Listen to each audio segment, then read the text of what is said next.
Gracias te damos, Señor, por tu misericordia, por tu bondad, porque eres fiel, Señor, para con nosotros.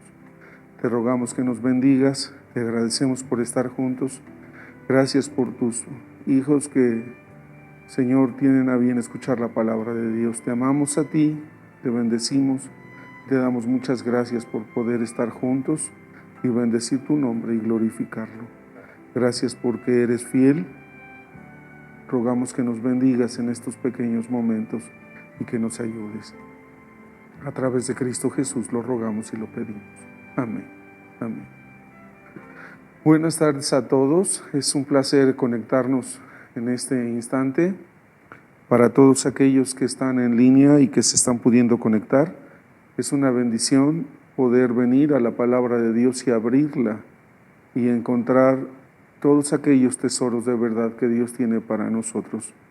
Soy el pastor Armando Miranda en la iglesia IMEC Filadelfia en Puebla, México, y para todo aquel que quiere escuchar las palabras de vida de Cristo. Así que es un gusto para nosotros poder abrir la palabra de Dios y tener el tiempo de poder compartir la Escritura. Así que estamos listos para empezar. Queremos tomar un tiempo para poder conectarnos y tener un tiempo de la Escritura. Así que quiero pedirles que vayamos a nuestra Biblia en el capítulo número 26 del libro del Evangelio de Jesucristo según Mateo, capítulo 26, versículo 6. Mateo 26, verso 6. Abra su Biblia, tome tiempo, traiga a su familia, siente a sus hijos cerca de usted, llame a su papá, llame a su familia y tomemos el tiempo para poder aprender la palabra de Dios. Mateo capítulo 26 y vamos a ir al versículo 6. Cuando llegue ahí puede darle alabanza a Dios en su casa y darle gracias porque está con nosotros. Muy bien, Mateo 26, versículo 6. Antes de leer el 6, no nos hará daño leer desde el verso 1. Y aconteció que, como hubo acabado Jesús todas estas palabras, dijo a sus discípulos: Sabéis que dentro de 2 días se hace la Pascua y el Hijo del Hombre es entregado para ser crucificado. Entonces los príncipes de los sacerdotes y los escribas y los ancianos del pueblo se juntaron al patio del pontífice, el cual se llamaba Caifás, y tuvieron consejo para prenderle por engaño a Jesús y matarle. Y decían: no en el día de la fiesta, porque no se haga alboroto en el pueblo. Y estando Jesús en Betania, en casa de Simón el leproso, vino a él una mujer teniendo un vaso de alabastro de ungüento de gran precio, y lo derramó sobre la cabeza de él, estando sentado a la mesa. Bueno, hasta ahí. Diferentes porciones en esta escritura, muchas cosas que aprender. Sabemos que por lo que Jesús está narrando en esta porción, en el versículo que nos aclara en qué tiempo estaban, dice en el versículo 5, y decía: no en el día de la fiesta, porque no se haga alboroto en el pueblo. En el versículo 2, sabéis que dentro de 2 días se hace la Pascua y el Hijo del Hombre es entregado para ser crucificado. Luego Cristo estaba enseñándole a sus discípulos que Él era el Cordero perfecto. Usted sabe que en el Antiguo Testamento la Escritura enseña que el día de la fiesta que ellos tenían, esta llamada la Pascua, se tomaba un pequeño cordero, o sea, un borrego, pero pequeño, el más chiquito, un corderito, y se observaba durante 10 días, en el día 10º hacia el 14º, hacia 4 más, o sea, 14 días, era específicamente revisado. Y Jesús mostró estos últimos 4 días de su vida que Él era el Cordero perfecto. Así como en el Antiguo Testamento se revisaban a los animales que se sacrificaban, los pequeños corderos, que no estuviera enfermo, que no tuviera ningún problema en ningún sentido. No solo se revisaban físicamente, sino se observaban que no estuvieran enfermos. Entonces, si el animal pasaba todas las observaciones y no tenía ningún problema, podía ser sacrificado en la Pascua. en la noche era muerto el animal. Sabemos la historia, y si usted no la sabe, puede ir a su Biblia, Éxodo capítulo 12, y leer esta historia. Esta fiesta se celebraba tiempo con tiempo, y Jesús sabía que faltaban 2 días para esa fiesta, y es que cuando Juan el Bautista ve a Cristo, él proclama a todo el mundo: he ahí el Cordero de Dios que quita el pecado del mundo. Así que Jesucristo sabe que Él va a comer esa Pascua y después instituirá la comunión, la Santa Cena que le llamamos, pero al comer la Pascua daba a entender que todos los sacrificios del Antiguo Testamento que la gente hizo, viéndolo por fe a Él como un cordero, entonces Él en ese día comería esta Pascua, pero Él mismo sería el cordero que iría y sería crucificado por ellos y por nosotros. Y cuando de alguna manera esto venía y esto se hacía, Él sabía que la fiesta más grande era la fiesta de la Pascua.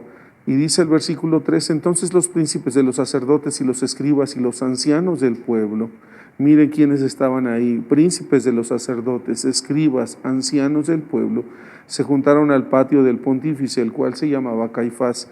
¿Quién es este pontífice? Era uno de los sumos sacerdotes que había en ese tiempo, el dirigente más alto que había en Israel, y tuvieron consejo para prender por engaño a Jesús y matarle. Esta palabra para consejo es la misma palabra que se utiliza para cuando la Biblia enseña que se pedía el testimonio del Espíritu Santo, se pedía este consejo a Dios. Le explico: en el Antiguo Testamento, literalmente Dios era el que gobernaba a través de su sacerdote, de su profeta, de su rey. Y lo que hacía el rey, el dirigente, era ir con el sacerdote se presentaba ante Dios, el sacerdote tenía un pectoral en el pecho que tenía metidas 12 piedras en un pectoral de oro que estaba literalmente tomado hacia los hombros y hacia la parte de la cintura. Cada una de las 12 piedras que estaban engastadas representaban uno de los nombres de los hijos de Israel, de cada tribu. Así que cuando el sacerdote se acercaba hacia el templo y entraba a la parte media llamada el lugar santo, había una cortina como esto que nosotros tenemos aquí, y al tener una cortina de estas tan gruesa como la historia dice, 4 dedos de ancha, se paraba enfrente y le preguntaba a Dios, y Dios entonces hablaba. La Escritura enseña que eran los oráculos de Dios o las frases que Dios tenía, porque Dios descendía a ese lugar santísimo, la parte más honda en ese templo, en ese santuario, y cuando Él hablaba, entonces Dios aconsejaba, Dios decía su voluntad. Todas las cosas se hacían así. Así que habían venido los príncipes, los escribas y los ancianos. Tres tipos de grupos que no tenían deseos de que Jesús los gobernara, y qué increíble que ellos vinieran al sumo sacerdote y le preguntaran: revisa si Él es verdaderamente el Hijo de Dios, revisa y pregúntale a Dios si ese que está caminando afuera, Jesús el Nazareno, es su Hijo. Y déjeme decirle que Dios respondió que Él era el Hijo de Dios, su propio Hijo. Y aun cuando Caifás dio consejo que Él era el Hijo de Dios, aún así lo crucificaron. Qué torpeza tan grande y tan inenarrable, que aún sabiendo y oyendo la voz de Dios, comprobando que Él era el Hijo de Dios, el Cordero perfecto, lo crucificaron. Algún día le pregunté a una de las directoras que tengo que qué hubiera pasado si el pueblo se hubiera negado a crucificarlo y los suyos se hubieran negado. La respuesta fue: Dios hubiera utilizado otro pueblo para crucificarlo, para matarlo, y entonces que Él se volviera un sacrificio para nosotros y para el mundo entero y para ese pueblo. Pero qué tristeza es que su pueblo lo haya crucificado, aún a sabiendas. No estaban sordos ni ciegos. El mostrar Cristo, que Él era este Cordero Pascual, este Cordero perfecto, este Cordero que moriría por ellos, es una tontería. ¿Y sabe lo que me llama la atención más? Que cuando ellos piden consejo por engaño para matarle, cuando supieron, decían: no en el día de la fiesta, porque no se haga alboroto en el pueblo. Y es así cuando la fiesta, en ese sentido, representa el tiempo donde usted y yo nos sentimos mejor, cuando estamos en el lado de la exaltación. No viene ahí la crucifixión, no viene ahí el ataque. Viene el ataque cuando la fiesta ha pasado, cuando el tiempo de la reunión ha estado, cuando usted se siente mejor. Pregúntese ahorita cómo se siente. ¿Está lejos de la casa de Dios? ¿Está lejos de la iglesia? ¿No viene al lugar? Mire cuántos pensamientos empiezan a saltarnos en la mente. Me enfermaré. Sabemos que inclusive las autoridades están recomendando, aparte de que no mandemos mensajes tontos y torpes, que no comprobemos, no mandemos mensajes que alarman a la gente de más. No estamos diciendo que no debemos ser precavidos a lavarnos las manos y a asearnos como se nos ha dicho en las ocasiones que necesitamos con urgencia salir de la casa. Pero qué torpeza es pasar información que ni siquiera hemos visto ni sabemos. Gente sufriendo, gente teniendo dificultades, y esto me hace recordar a lo mismo. Estos tres grupos, los príncipes de los sacerdotes, los escribas y los ancianos, se juntan con este cuarto director llamado Caifás, el sumo sacerdote. Le preguntan, pregúntale a Dios si Él que nos dé consejos, si ese es su hijo. Y Dios les responde que sí. Y entonces cuando les responde que sí, aún así lo quieren matar y lo van a matar. Qué tristeza es que cuando comprobemos que la verdad es la verdad, de todas maneras queramos echarla al suelo. Eso me hace recordar lo que uno de los hombres que se va al infierno, un rico que la Escritura narra en el libro de Lucas, dice, cuando se ve en el infierno y de lejos ve a uno de los pordioseros que estaba fuera de su casa llamada Lázaro. Entonces ve a Abraham de lejos, el dirigente de ellos, y lo reconoce y le grita, Padre Abraham, manda a Lázaro que moje la punta de su dedo en agua y venga y me moje la punta de la lengua. Y entonces sabemos lo que el hombre le responde. Abraham le dice, mira, tú tuviste tus bienes en tu vida y él tuvo sus males. Ahora a él está en el placer con nosotros y tú estás sufriendo por causa de no hacer caso a lo que se te dijo. Y entonces él responde, por favor, Padre Abraham, manda uno que resucite de los muertos y vaya a avisarle a mis hermanos, porque tengo familia, y empieza a contar y se oye la angustia. Si usted oye la narración en Lucas, encuentra la angustia que este hombre siente para que su familia no vaya al infierno. Y entonces Abraham voltea y le dice, mira, si ellos no se han persuadido porque tienen a los profetas y tienen la Escritura, tampoco se van a persuadir si alguno se levantare entre los muertos y les avisa. En otras palabras, hermano y amigo, hoy en estos días tenemos la grande bendición de tener este tipo de mensaje en el que estamos, donde podemos ir y preguntarle a Dios su voluntad y podemos escuchar, por decirlo así, la voz audible de Dios diciéndonos qué debemos hacer. Y mire cuántos, desde los dirigentes más grandes y más altos y más sabios hasta aquellos que somos los que estamos abajo en la tropa, en el grupo abajo que obedece. ¿Cuántos de nosotros podemos decir que obedecemos intencionalmente esa voluntad y la obedecemos? Muchas ocasiones la gente que viene a pedir un consejo a la casa de Dios, de la Biblia, de Dios, en el fondo viene ya sabiendo qué es lo que va a hacer, solo que viene a tratar de comprobar si lo que se le dice es lo que esa persona quiere, porque de todas maneras cuando uno les aconseja, ¿qué cree? Vuelven a hacer lo que ellos quieren y lo que ellos tenían pensado. Solo es el pretexto de querer poner una capa encima. Alguien dice un parapeto. Cuando los beisbolistas juegan, el umpire, el director del juego, se pone atrás de la persona que está al turno en el bat, y cuando la pelota es aventada, él se esconde en este peto y se esconde, y solamente la mascarilla que le cubre la cara solamente sale. Por si la pelota viene y le dan un golpe, la pelota puede salir y herirlo, entonces se para detrás de un peto. Y eso me hace recordar, muchos de nosotros venimos solamente con un peto de dificultades, venimos con una cubierta de todas maneras de pretextos, porque en el fondo vamos a hacer lo mismo. Y qué triste es que estos tres grupos y el sumo sacerdote dieran el consejo, y sin embargo quisieron matar a Jesús.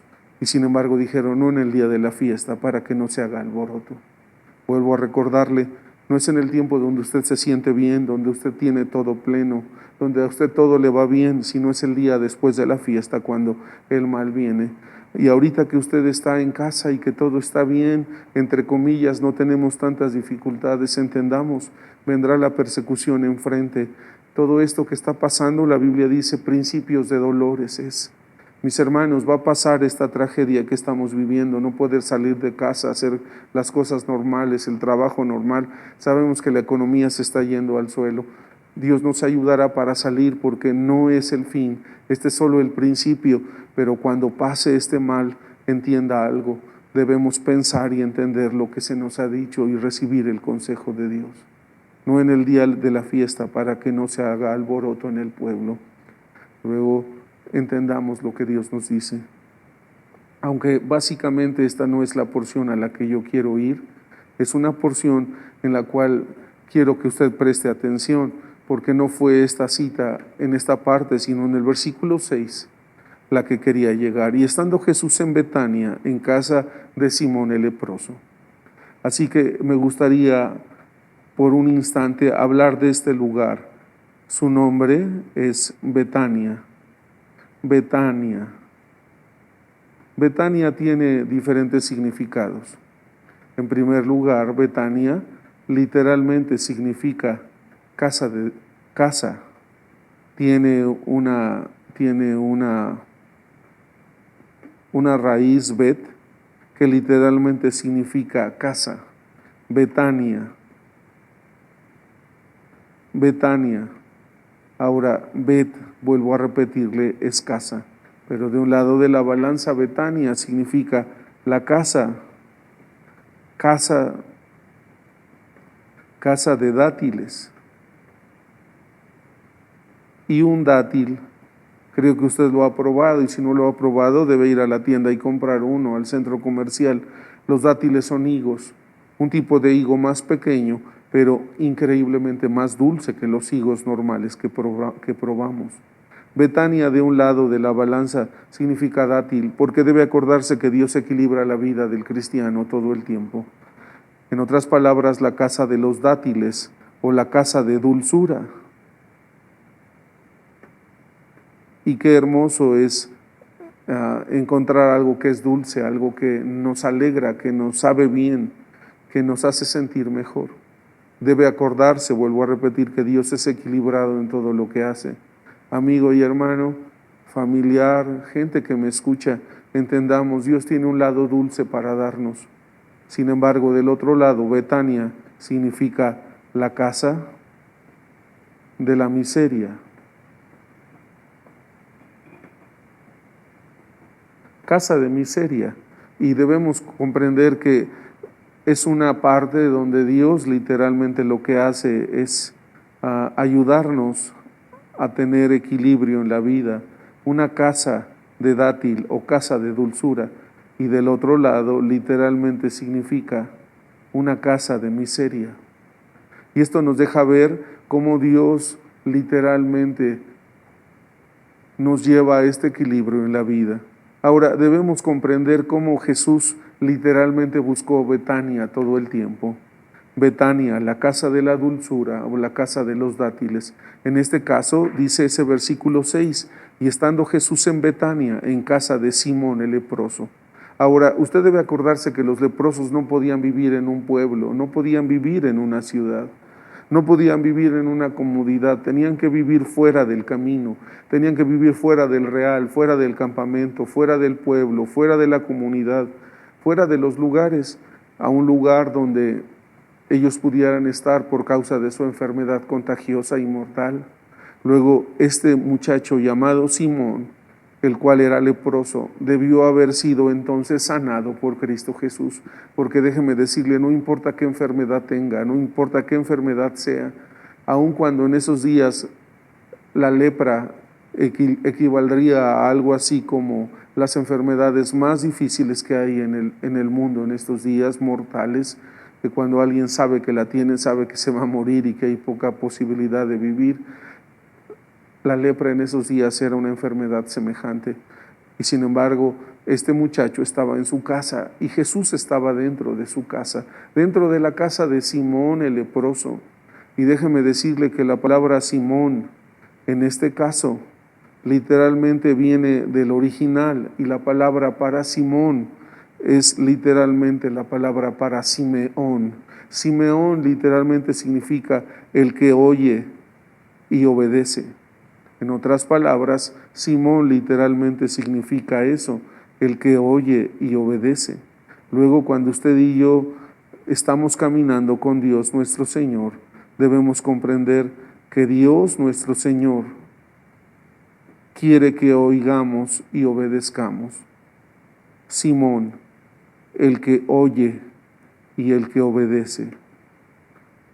El libro de uno de los escritores llamado Santiago, en la Biblia, una epístola pequeña, Simón, me hace recordar ese libro porque el libro de Santiago dice que no seamos oidores olvidadizos, sino hacedores de la palabra. En otras palabras, Simón es un ejemplo de aquella persona que debe hacer lo correcto. Sin embargo, en este caso, Simón no es el que tiene todo el problema, porque aparte de que él tiene problema en su interior, y esa es una historia en otro tiempo.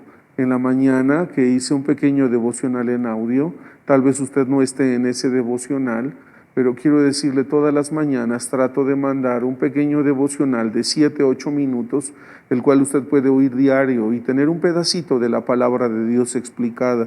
Y no es porque yo sepa algo, sino porque es la palabra de Dios la que nos instruye, y gracias a Dios por las directoras que Dios nos presta, a la que tenemos en México, que todavía tiene vida, y la bendecimos por la vida que Dios le ha dado, y rogamos al Señor que le dé fuerza, y por la que Dios nos prestó internacionalmente.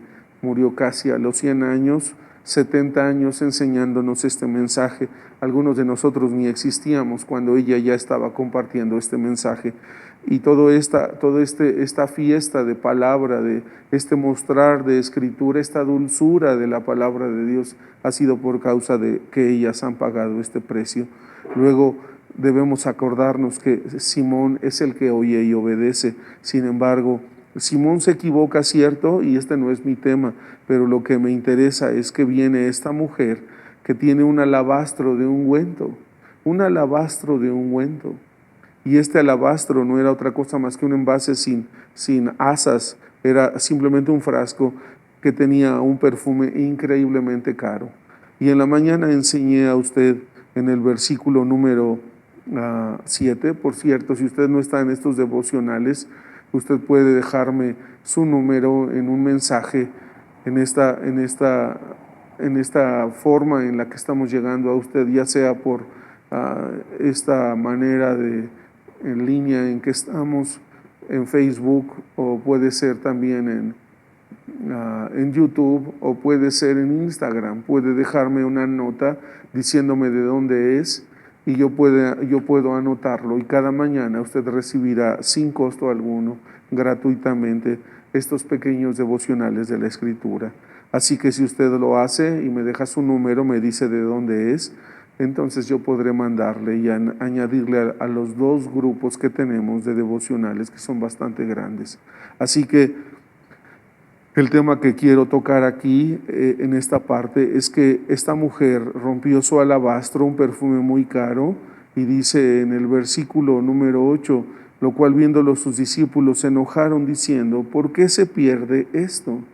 Luego ellos recibieron un espíritu sucio dentro de su ser, porque aun cuando la mujer estaba rompiendo este alabastro caro sobre el Salvador del mundo para su crucifixión, ellos se enojaron.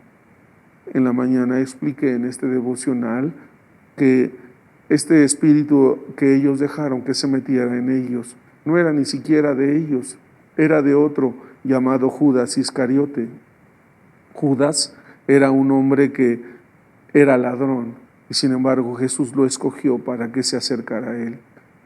Y qué triste es dejar que un espíritu se monte en el espíritu de uno, y uno acabe hablando lo que el otro dice. Hay que tener madurez, amigo y hermano, para no tomar el espíritu de alguien y empezar a hablar lo mismo que el otro habla sin comprobarlo. De tal manera que cuando Jesús vio que estaban haciendo esto, se enojó y les dijo, déjenla, no den pena a esta mujer, pues ha hecho buena obra conmigo. Porque a los pobres siempre los vas a tener, mas a mí no siempre me vas a tener, porque echando este ungüento sobre mi cuerpo para sepultarme lo ha hecho. En otras palabras, lo que Cristo dijo fue, entiendan, aun cuando me azoten, me golpeen, me lastimen, me hieran, me abran, aun cuando me perforen y esté colgando en el Calvario, voy a oler a este ungüento y esta mujer será recordada en cualquier lugar donde este evangelio sea comprobado. En otras palabras, mi hermano, no importa qué fuerte sea la crucifixión y qué dura y qué difícil será, Dios siempre tendrá un ungüento para bendecirnos, y no un ungüento cualquiera, es un perfume caro. Mire lo que está viniendo ahorita a nosotros, sino la bendita palabra de Dios como un perfume que nos está envolviendo. Y en medio de esta dificultad en este mundo, usted y yo estamos recibiendo este perfume que nos está viniendo para darnos alegría y gozo y saber que aún en medio de las dificultades, Él es el que nos protege y Él es el que nos unge y nos ayuda. Así que Betania está a lo largo de toda la Escritura. Betania está a lo largo de toda la Escritura. Por ejemplo, en el capítulo 11 de Marcos, corra conmigo, Marcos 11, y no voy a tratar de repetir el devocional de la mañana, sino estoy tratando solo de hablar de Betania. 11:1 del libro de Marcos. Y como fueron cerca de Jerusalén, de Betfage y de Betania al monte de las Olivas, enviaron dos de sus discípulos. Y les dice, id al lugar que está delante de vosotros, y luego atados en él hallaréis un pollino atado sobre el cual ningún hombre ha subido, desatadlo y traerlo. Y si alguno os dijere, ¿por qué hacéis esto? Decid, el Señor lo ha de menester, y luego lo enviará aquí. Y fueron y hallaron el pollino atado a la puerta fuera entre dos caminos, y le desataron. Y este es un mensaje poderoso. Jesús está, antes de entrar a sus últimos 4 días de vida en la tierra, entra de manera triunfal a Jerusalén, y entonces llega cerca de Jerusalén, en Betfage y en Betania. En este caso, Betania y Betfage. Por un lado, Betfage, y por otro lado, Betania. Ahora, acabo de decirle a usted que Bet es la palabra hebrea para casa. Por eso usted encuentra, por ejemplo, la escritura de Betel, que significa casa de Dios, o Betesda, que significa casa de misericordia. En este caso, Betfage no es otra cosa más que la casa, una casa de higos, literalmente. Literalmente significa casa de higos. Y ya les acabo de decir que Betania significa casa de dátiles. Y del otro lado de la balanza también significa literalmente casa de miseria.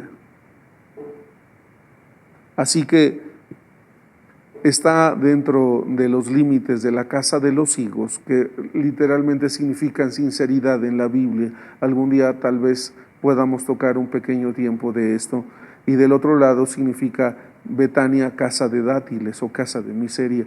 Y están ahí sus discípulos, y cuando Jesús está en ese lugar, les dice, vayan y van a encontrar, van a ir a un lugar que está delante de ustedes y luego van a hallar un pollino. Y entonces les explica, este pequeño burro nadie lo ha montado, desátenlo y tráiganmelo.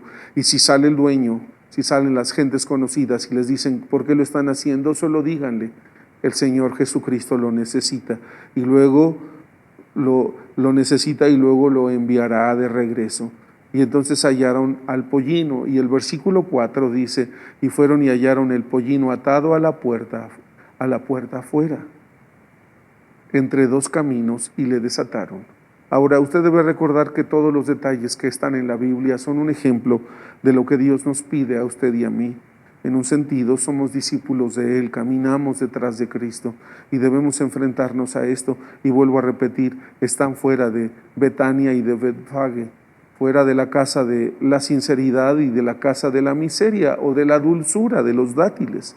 Y entonces el mandato de Jesús es: vayan adelante y van a encontrar un pollino, un burro un burro joven en el cual nadie se ha montado nunca. Ahora, debe solo entender, un animal de estos de por sí es terco en su manera de ser. Expresamos de manera torpe a veces a alguna persona cuando es terca, pareces, y ya no digo la frase, usted complétela, pero representa terquedad y rebelión. Ahora imagínenselo, nadie lo había montado y Cristo subiría sus pies sobre él. Pero lo que me llama la atención es lo que dice en ese verso 4, porque hallan a ese animal atado a la puerta por fuera de la casa. Y es que la palabra de Dios nos muestra que vamos hacia la casa de Dios, mis hermanos y amigos, pero está amarrado fuera de la puerta, y la puerta es representada por Cristo. La Escritura dice que Jesús dijo: yo soy la puerta de las ovejas. El que entrare por mí entrará y saldrá y hallará pastos. Luego, la puerta es Cristo, pero está fuera de la casa. Y es que ese burro pequeño es un ejemplo de nuestra rebelión pequeña en el interior. ¿Y sabe dónde está esa casa? Dice la Escritura en el verso número 4: atado fuera de la puerta entre dos caminos, y le desataron. En otras palabras, ese animal estaba atado exactamente en una encrucijada. ¿Quién puede poner una casa en medio de dos caminos como ejemplo sino Dios? ¿Y qué hicieron estos discípulos cuando encontraron a este pequeño burro atado fuera de la puerta, enfrente de dos caminos? Sino para tipificar lo que usted y yo queremos hacer. Vamos a atrevernos a ir a la casa de Dios, y si vamos a hacerlo, debemos atrevernos a dejar que el Señor Jesús ponga sus pies encima de nuestra rebelión pequeña, y por pequeña que sea, debe ser domada por Cristo Jesús el Señor. Usted está entre dos caminos, puede obedecer a este mundo y su sistema, y yo no digo que no agradezcamos por los dirigentes que tenemos y el país que tenemos. Es una bendición el país que tenemos como México, o el país que usted tenga en donde vive, pero estoy hablando que nuestra casa no está aquí, está allá arriba en la eternidad, en la casa de Dios. Pero fuera de ella está un burro que representa la rebelión terca de usted y mía, que debe ser poseída, debe ser gobernada por los pies del Cristo.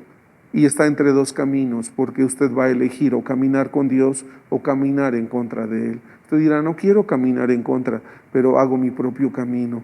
Quiero decirle, cuando usted camina en su propio camino, o yo camino en mi propio camino, estoy caminando en contra de Dios, porque todo lo que hay en mí o lo que hay en usted está fuera del camino de Dios. Así que debemos aprender que está en esa encrucijada.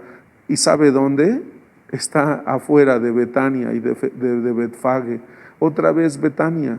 Encontramos todo el tiempo a Dios dándonos a entender: Betania, Betfage, Betania, la casa de la miseria y la casa de la dulzura, porque de un lado representa dulzura a través de los dátiles y del otro lado representa la miseria.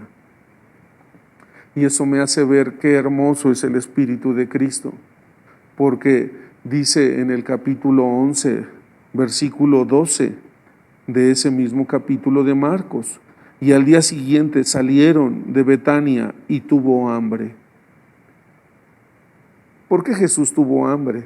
Él acabó de limpiar el templo, se fue de camino a Betania, y usted debe acordarse que Betania, dice la Escritura, estaba como a 15 estadios de Jerusalén. Si usted hace cálculos y comprueba en su Biblia, va a encontrar que son como entre 2,5 kilómetros, algunos dicen que hasta 5 kilómetros, y Jesús siempre buscaba Betania para descansar en ella, todo el tiempo. Jesús buscaba Betania para ir a ese lugar y dormir en ese lugar, y Betania significa por un lado dulzura y por otro lado miseria. Quiero que entienda, Mucha gente piensa que Lázaro y sus hermanas eran ricas. Cuando usted ve históricamente hablando, encontrará que Betania era un pequeño pueblo tan pobre que apenas había unas 20 casas. En ese lugar estaba la casa de aquel que se llamaba Simón, el leproso, el que estábamos narrando. Luego no era un lugar de ricos, era un lugar de gente pobre. Sin embargo, Jesús los buscaba porque por un lado de la balanza ellos habían aprendido a cambiar su miseria por la dulzura. Luego entiendo que tenían un espíritu correcto con Cristo, un espíritu dulce, una manera atenta de acercarse. Y qué hermoso es tener a alguien con un espíritu dulce que ha dejado fuera la miseria de su vida solo para entender que es más grande la dulzura que la miseria. Quiero decirle, amigo, no está bien que usted se lamente y se esté quejando y tenga un espíritu de autolástima y de enojo y de acusación, porque no dejamos que sea la dulzura de Cristo, que fue lo que hizo que entonces Él buscara tanto a estas personas. Tanto así que la Biblia dice que Él llamaba amigos a ellos, tanto a Lázaro como a sus hermanas, tanto que el día que este muchacho murió, Jesús intercedió para que Dios lo ayudara, de tal manera que entonces la Escritura narra de manera correcta cómo Betania era un lugar donde Jesús dio lecciones una y otra vez, buscándolo todo el tiempo. Cuando Cristo estaba muriendo, y debe acordarse, estos son días anteriores antes de que Él muera, hubiera podido quedarse a vivir en Jerusalén, quedándose en este lugar cosmopolita, lleno de comodidades de esos días. Sin embargo, tenía que caminar entre 2,5 kilómetros, algunos dicen que hasta 5, aun cuando fuera muy noche, para llegar a un lugar no donde había camas especiales, o era gente pobre, tanto así que este verso que acabamos de leer en el versículo número 12, y el día siguiente como salieron de Betania, tuvo hambre. ¿Por qué cree que tuvo hambre? Si ni siquiera, porque ni siquiera ellos tenían para darle de desayunar a Jesús. ¿Usted qué hubiera hecho si hubiera tenido todo el dinero del mundo o no hubiera tenido mucho? ¿No hubiera salido a conseguir al menos en el lugar algo para ofrecerle a Jesús en su casa? Estaban sus discípulos, pero estaba el Hijo de Dios y ellos debieron haberse preocupado. Sin embargo, eran tan pobres que no tenían ni siquiera para haberle ofrecido a Jesús en la mañana un pedazo de pan y un poco de, no sé, que pudiera ser lo que desayunaran, al beber algo. En estos días, ¿qué le hubiera usted podido ofrecer? Un poco de pan y un café, un pan de dulce. Los que viven aquí en Puebla dicen uno de estos rojitos, no sé cómo, me acuerdo, colorados le llaman, un pan que es muy sabroso, es pequeño y es barato. Usted hubiera sacado uno de esos colorados con un poco de café y le hubiera dado. De hecho, Señor, no tengo más, pero esto está aquí. Ellos ni siquiera tenían eso. Y Jesús buscó todo el tiempo a Betania y llevó a los discípulos todo el tiempo ahí para ayudarnos a entender que no es la comodidad, pero es el espíritu correcto. No es el dinero, sino el espíritu correcto el que Cristo busca. De tal manera que quiero terminar esta lección en el capítulo número 12. Vayamos a Lucas 24:50. Terminemos ahí. Lucas 24:50. Lo bueno es que hoy no tiene que regresar a su casa. Está en su casa, ¿no? Lucas 24:50. Alguien me escribió y me dice que extraña la casa de Dios. Y yo sé que la extrañamos. Lucas 24:50. Dice así: y sacólos fuera hasta Betania, y alzando sus manos lo bendijo. Y aconteció que bendiciéndolo se fue de ellos, y era llevado arriba al cielo. Y ellos, después de haberlo adorado, se volvieron a Jerusalén con gran gozo, y alabando, y estaban siempre en el templo alabando y bendiciendo a Dios. Amén. Lucas 24, versículo número 50. Luego, ¿de dónde cree que Jesús se fue al cielo? Porque ya cuando usted lee Lucas 24, el Evangelio de Cristo, según Lucas el discípulo, no apóstol, él acaba narrando que es Betania, versículo 50, y sacólos fuera hasta Betania. Ahora, todos sabemos que Jesús subió al Monte de las Olivas. Cualquiera que no ha visto físicamente dónde se encuentra, debe entender que el Monte de las Olivas está en un costado de Betania, y en un costado de Betfage.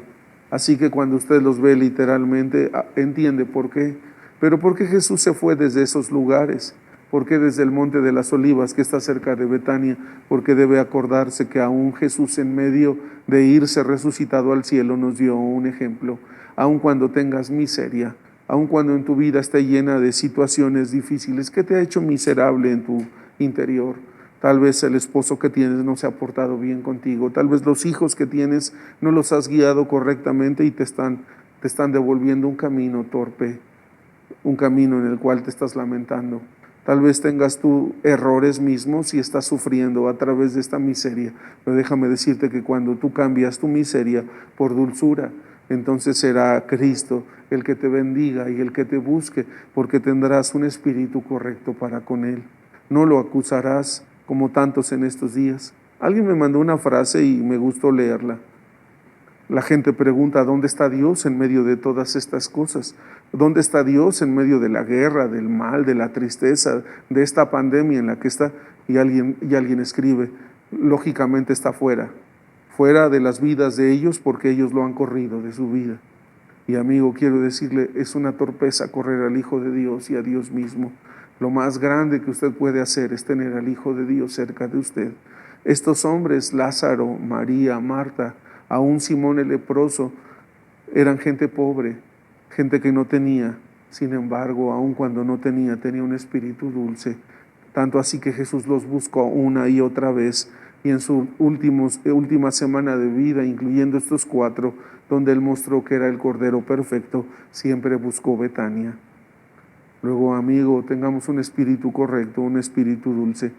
Hay tantas cosas que debiéramos aprender y que no tenemos el tiempo, pero quiero agradecerle porque se ha conectado. Y qué poderoso es esto, que aun cuando Jesús se fue al cielo, ¿usted qué hubiera escogido? Ir al zócalo de su ciudad y que de ahí usted se fuera, pudiera ir al edificio más alto y desde ahí ascender al cielo. Mire que hubiera podido escoger, que hubiera un grupo de sargentos y soldados y un ejército, todos tocando trompetas, disparando sus armas, diciendo se va el rey.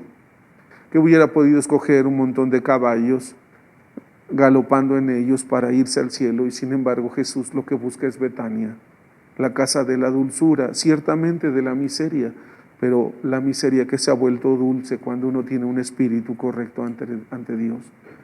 ¿Usted qué quiere buscar en estos días? ¿Quiere quedarse con su miseria o quiere encontrar la dulzura de Cristo? Porque si la quiere encontrar, Él está dispuesto para ayudarlo y bendecirlo. No desespere en el camino, Él está con nosotros. Ciertamente el mal está cundiendo por todos lados. Seamos sabios en no arriesgar a la familia y arriesgarnos nosotros mismos. Y aprendamos en estos días a agradecer por lo que tenemos. Quiero invitarle a que usted se acerque a Dios y camine. Y quiero recordarle también que estamos haciendo un esfuerzo enorme, editando audios, maestras que están ayudándonos desde sus casas, mandando pequeños devocionales que estamos editando para mandar a sus hijos. Si usted no sabe, tenemos una mensajería para esta iglesia y tenemos devocionales para niños pequeños. Duran 7, 8 minutos y le estamos pidiendo a los padres que nos ayuden a que se sienten con sus hijos. No le va a quitar más tiempo de 10 minutos sentarse con su hijo y oír un pequeño devocional. Luego le pedimos que saque una libreta y responda a las 3, 4 preguntas que se hacen en ese devocional y nos los mande en una foto a esta mensajería donde son salidos estos devocionales para niños. Amigo que está ahí, si usted en estos días ni siquiera eso ha podido hacer, déjeme decirle, no va a tener tiempo para nada, para otra cosa. Ojalá pueda ayudarnos y mandarnos las respuestas de sus niños. Y no es porque queramos tener las respuestas de sus niños solo, sino porque usted está ayudando a sus hijos a acercarse a Dios. Qué bueno que usted está conectado con nosotros. Quiero bendecir y glorificar a Dios por todo el favor que nos da a cada uno de nosotros, y quiero bendecirle a usted que nos mira y a aquellos que aún no están conectados en este instante, pero verán estos videos y aprenderán de ellos. Bendigo a aquellos que están en el país, aquellos que están en otros estados, aquellos que están fuera de la República Mexicana, ya sea en la parte del sur o ya sea en la parte del norte, fuera de nuestro país, del país que Dios nos presta.